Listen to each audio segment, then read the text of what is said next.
मंदिरासमोर असलेली प्राचीन पांडवकालीन विहीर समुद्र सपाटीपासून 65 मीटर उंच टेकडीवर आणि संपूर्णपणे जांभा खडकात कोरलेली ही विहीर तिच्या वैशिष्ट्यपूर्ण आकारामुळे पर्यटकांचे आकर्षण केंद्र बनली आहे।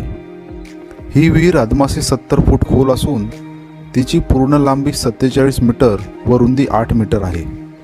या विहिरीचे बांधकाम नेमके कुठल्या काळात झाले हे आजही गूढच असले तरी स्थानिक मतानुसार ही विहीर पांडवकालीन असल्याची मान्यता आहे। गणेश गुळे येथील गणपती मंदिर हे पूर्वीपासून एक प्रख्यात देवस्थान असल्याने मंदिराचे पुजारी, सेवेकरी तसेच भाविकांच्या पाण्याची गरज भागवण्याकरता ही विहीर बांधली गेली असावी हे स्पष्ट आहे।